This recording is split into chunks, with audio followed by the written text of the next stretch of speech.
Cara a cara, platicando el día de hoy sobre las relaciones que establecen los municipios y los gobiernos de los estados con gobiernos de otros países, con municipios de otros países, platicando con dos expertos, con Manuel Martínez Justo y con Andrés Barba, analista internacional de Zona 3. La pregunta es, qué padre, es muy loable, es fantástico, que hagan esta luchita porque sí se consiguen resultados, pero ¿y la federación? O sea, ¿no le toca esto al gobierno federal allá de la Ciudad de México? Pues ellos tienen a un presidente de la República que mira que viaja, tienen a un ministro de Relaciones Exteriores, secretario de Relaciones Exteriores que estaría encargado de eso, que tiene incluso una subsecretaría de Asuntos Económicos, y tienes un ProMéxico heredero de Bancomex que se encarga, tiene oficinas en prácticamente las ciudades más importantes del mundo para esto, para la promoción económica con México. ¿No les tocaría a ellos, en lugar de que recursos que tienen los estados y los municipios, que desafortunadamente no alcanzan, los dineros nunca alcanzan, y que se podrían destinar, no sé, a seguridad, hospitales, lo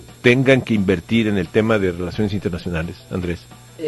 Sí, les toca y lo hacen. El problema es que pues a veces los tiempos no son los mismos de los estados o de las regiones que los del gobierno federal.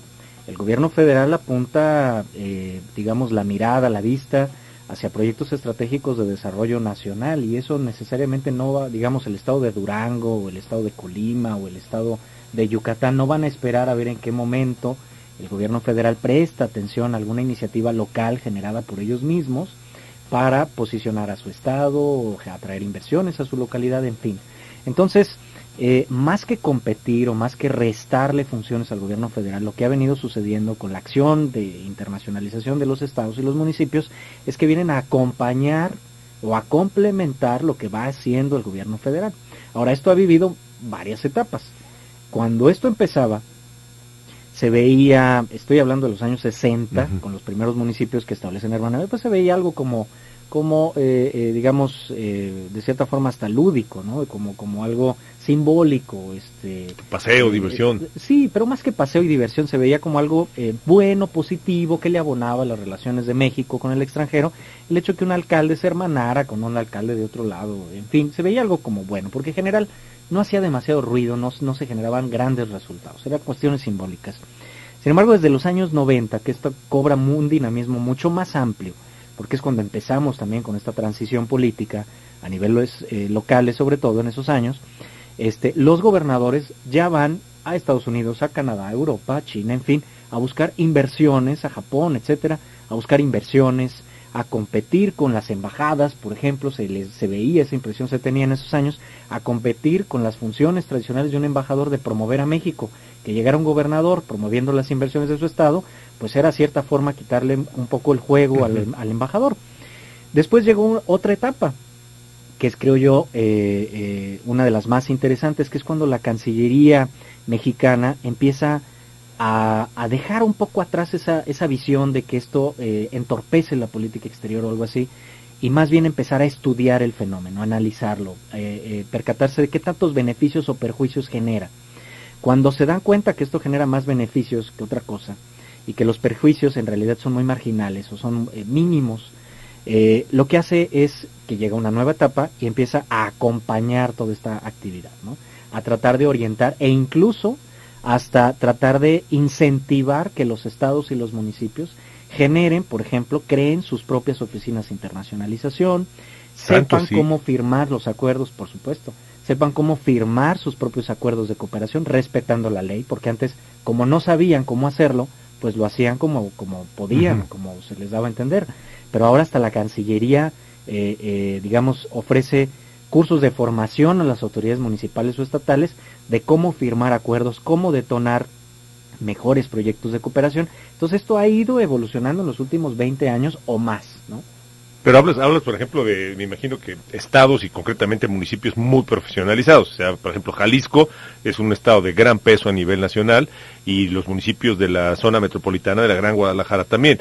Pero lo pueden pensar en hacer un municipio por ahí de la sierra, de la montaña, ahí perdido. Sí, hay ejemplos también de municipios más modestos en cuanto a capacidad económica o densidad poblacional, que también hacen proyectos interesantes a la escala de ellos mismos, ¿no? Yo recuerdo alguna vez trabajé, bueno, como se sabe, soy consultor también en estos temas, en temas de internacionalización. Me acuerdo alguna vez trabajamos con el ayuntamiento de Quiroga, por ejemplo, en Michoacán, antes de toda esta dinámica que vive ese estado, que afortunadamente se va superando, porque, bueno, obviamente ellos tienen una raíz muy profunda en cuanto a las acciones que hacía este religioso, el Tata Vasco, como le llaman allá, ¿no?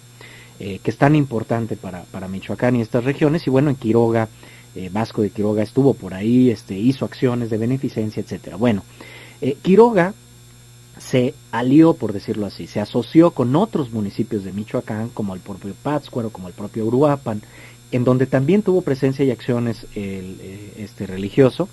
Y entonces todos ellos se unieron para detonar un proyecto y una ruta turística que se llama la Ruta Turística Vasco de Quiroga.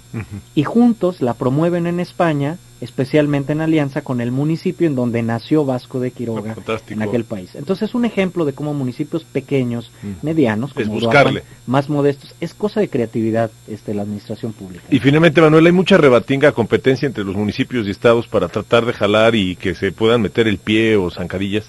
Bueno, yo diría que no tanto hay diferencias o disputas entre los municipios, ¿no?, entre ellos mismos, sino que más bien es a veces con el gobierno federal para tratar de incidir en las decisiones, y yo diría también en la política exterior. Y entonces ahí es por donde han ido empujando. Incluso yo diría que han ido tratando de forzar las cosas y ha habido avances muy importantes. Recuerdo que es cuando llega la administración Fox, cuando se crea por primera vez una dirección de gobiernos locales. ¿Por qué? Porque la experiencia que traía Fox de su etapa de gobernador y sus viajes al exterior hacía que pensara también en que era necesario atender esto. Una oficina de gobiernos locales en la Cancillería. Encargada de atender. Bueno, sin embargo, todavía ahí la Cancillería pensaba y de alguna manera tenía la visión de que esto era una competencia y que los municipios, los estados le querían quitar atribuciones, y los estados crearon una asociación mexicana de oficinas de asuntos internacionales para presionar un poco en este sentido, con una visión conjunta, con una posición conjunta. Y recientemente en la CONAGO se creó hace 2 años la Comisión de Asuntos Internacionales de la CONAGO, para darle el nivel que debía de tener y ser interlocutor directo con la Cancillería.